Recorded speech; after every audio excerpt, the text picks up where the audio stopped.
Uji coba terakhir Persib Sabtu ini. GBLA siap jadi markas Persib hingga 2021. Sosok Febri idola pemain muda. Dan berita rumor transfer dari Liga 1 dan 2. Hai Rio Hotspot Lovers, inilah Rio Hotspot edisi kali ini. Tapi seperti biasa, sebelum kita lanjut ke videonya, mohon dukung channel ini agar terus berkembang dan bisa memberikan berita-berita informatif yang semoga saja bermanfaat untuk kita semua dengan cara klik subscribe, aktifkan notifikasi loncengnya, like, share, dan juga komen. Dan inilah Rio Hotspot selengkapnya.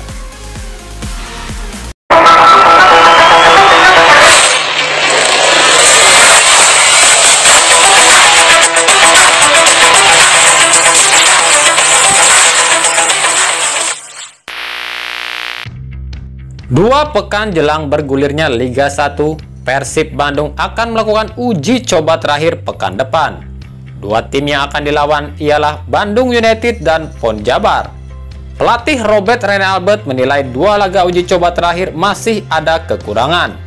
Meskipun menang besar, namun permasalahannya ada pada finishing. Memang kontra Majalengka, Persib mampu unggul banyak, namun lawannya tidak sebanding. Tapi ketika menghadapi Bandung United yang notabene tim Liga 3, Persib justru kebobolan lebih dulu. Barulah di menit-menit akhir Persib bisa cetak gol dan menang. Hal inilah yang akan diperbaiki Robert Rene Albert. Lawan Majalengka kita menang besar, tapi karena lawannya tidak sebanding. Tapi ketika lawan Bandung United, kita kebobolan lebih dulu. Itu yang seharusnya tidak terjadi. Sekelas tim Liga 3 saja bisa cetak gol ke gawang kita. Bagaimana jika lawannya tim Liga 1? Dan finishing yang harus dibenahi. Kita tak bisa selalu mengandalkan cetak gol di menit-menit akhir. Terlalu beresiko, ujar Robert Rene Albert. Lebih lanjut, Rene Albert mengatakan, pekan ini kita akan uji coba terakhir. Kompetisi sudah semakin dekat. Semua harus diperbaiki. Lawan Bandung United dan PON Jabar adalah ujian terakhir sebelum ujian sesungguhnya, ujar Robert Rene Albert. Dinas Pemuda dan Olahraga Kota Bandung pastikan Persib jalani laga kandang di Liga 1 2020 di Stadion GBLA. Menurut Kepala Dinas Dispora Bandung Edi Marwoto, GBLA resmi menjadi kandang Persib hingga 2021. Hal ini setelah GBLA lolos verifikasi dari PT LIB. Alhamdulillah akhirnya Stadion GBLA resmi menjadi kandang Persib di Liga 1 2020. GBLA lolos verifikasi PT LIB hingga tahun 2021. Ini perjuangan kita setahun agar GBLA bisa dipercaya lagi menjadi markas Persib. Alhamdulillah GBLA memenuhi syarat, ujar Edi Marwoto. GBLA akan melakoni laga perdana resmi Liga 1 pada saat Persib menjamu Persita Tangerang pada 14 Oktober mendatang. Kini tinggal persoalan eksternal yang harus diselesaikan, yakni kisruh dengan pedagang di sekitaran GBLA yang harus diselesaikan. Karena jika tidak, bisa jadi Persib kembali dilarang menggunakan GBLA. Pelatih Robert Rene Albert memuji penampilan dua pemain muda yang mampu cetak gol di dua laga uji coba terakhir, yakni Rafil Sandika yang mencetak hat-trick ke gawang Majalengka dan Saiful yang cetak gol kala training match. Kedua pemain ini pun merasa tersanjung dengan pujian itu. Namun menurut mereka hal itu belumlah apa-apa dibanding apa yang dilakukan oleh idola mereka, Febri Haryadi. Ya, kedua pemain ini mengidolakan Febri Haryadi. Menurut mereka, sosok Febri bukan lagi seperti pemain lokal, melainkan seperti pemain internasional. Meskipun Febri jarang mencetak gol di laga uji coba, namun menurut mereka, peran Febri sangat vital bagi Persib. Kita mah belum apa-apa dibanding Febri. Dia itu idola kita. Udah bukan kayak pemain lokal, tapi kayak pemain internasional Febri itu. Skillnya, kecepatannya, bola bolanya, pokoknya mantap. Peran dia itu sangat penting di Persib.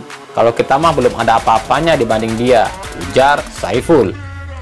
Sosok Febri Haryadi memang unik. Semenjak kemunculannya pada 2016 lalu, ia seolah-olah menjadi sosok calon legenda di Persib. Wajar jika kala itu ia dijuluki bocah ajaib dari planet lain.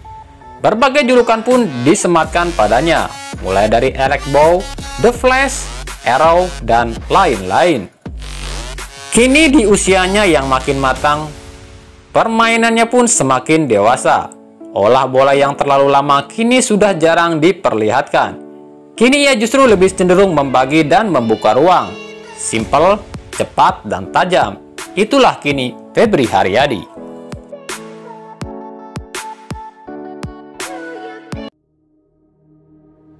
Setelah akhirnya tiba pada Minggu 20 September 2020 lalu, penyerang Persela Lamongan asal Argentina Bryan Ferreira langsung mengikuti latihan pada Senin 21 September ini.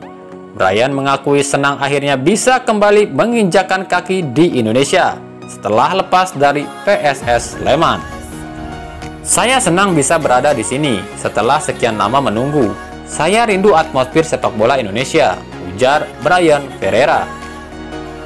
Bryan Ferreira seharusnya sudah berada di Persela sejak Maret lalu, setelah direkrut untuk menggantikan Shunsuke Nakamura. Namun karena kompetisi dihentikan, ia pun kembali ke Argentina. Ternyata proses izin untuk ke Indonesia sangat sulit. Ini yang membuat Bryan tak bisa langsung bergabung dengan Persela. Ia pun menyayangkan Rafinha yang hengkang dari Persela. Padahal ia berandai-andai bisa duet dengan Rafinha. Saya akan mencoba berikan yang terbaik untuk Persela. Saya tahu Rafinha out. Sayang sekali, padahal saya sudah berpikir mungkin akan jadi duet yang seru jika ada dia. Tapi itulah sepak bola, pemain bisa in dan out kapan saja, ujar Bryan Ferreira. Dengan demikian, Persela tinggal menunggu satu pemain asing lagi yang berposisi sebagai bek. Nama Boyan Malisic pun kian santer diisukan akan gabung Persela. Hengkangnya Greg Ngokolo dari Madura United kini tak dipusingkan oleh Rahmat Darmawan. Menurutnya kini ia punya penyerang baru yang bisa sebanding dengan Greg, yaitu Mike Aldo Maulidino. Di uji coba terakhir, penyerang asal Nganjuk ini berhasil cetak hat-trick. Ya sudahlah, saya tak mau pikirkan yang sudah pergi, itu urusan dia. Kini kita fokus dengan skuad yang ada. Dan saya rasa Aldo cukup kompeten untuk jadi striker kita, ujar Rahmat Darmawan. Memang sejak hengkang dari Madura, Greg menyatakan tak akan bermain di Liga 1. Meskipun rumor banyak yang beredar jika Greg akan kembali ke Persija, bahkan ada rumor Greg akan ke Persib. Namun pihak Persib dan Persija membantah hal tersebut. Bahkan pihak Persib terang-terangan tak mau Greg ke Persib. Saya masa bodoh dia keluar dari Madura dan pergi kemana. Tapi yang pasti kami sama sekali tak tertarik rekrut dia, ujar Robert Renalbert.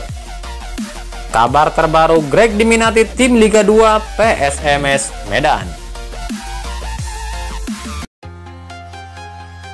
General Manager Arema Rudi Widodo kembali memberikan prediksi tentang klub Liga 1. Setelah sebelumnya ia menyatakan dua tim yang berpeluang jadi juara musim ini, yaitu Persipura dan Persib, kini ia menyebutkan salah satu tim yang bisa menjadi kuda hitam di Liga 1. Tim ini pun bisa menjadi batu sandungan bagi Arema dan tim kuat lain di Liga 1. Tim itu adalah PSIS Semarang. Rudi Widodo menyebutkan PSIS layak disebut kuda hitam. Pasalnya selain kekompakan pemainnya, PSIS pun masih bermarkas di stadion mereka yakni Citarum. Stadion yang jarang sekali di Liga 1 menggunakan rumput sintetis. Stadion ini bisa menjadi kelemahan tim-tim lawan yang bertandang ke PSIS. Kalau melihat suasana tim, PSIS itu tim yang kondusif. Tim mereka kompak, tak pernah ada tuntutan apapun dari pemain. Tak ada pemain yang macam-macam di tim ini. Nah, yang seperti ini yang harus diwaspadai. Kalau mereka ketemu ritmenya, bisa menakutkan tim ini. Apalagi mereka bermain di Citarum. Kita tahulah, Citarum itu satu-satunya stadion yang jadi home base Liga 1 yang rumputnya sintetis. Ini jadi kesulitan tersendiri buat tim yang biasa pakai rumput biasa, bukan sintetis. terus main di rumput sintetis, itu sulit, ujar Rudi Widodo. Nah itulah tadi Rio Sport edisi kali ini. Ikuti terus berita seputar sepak bola khususnya Liga Indonesia dan pernak-perniknya hanya di Rio Sport. Terima kasih yang telah menyaksikan video ini dan mengunjungi channel ini. Kritik dan saran tetap kami nantikan di kolom komentar atau di media sosial kami di bawah ini. Sampai jumpa di video selanjutnya dan salam Rio Sport.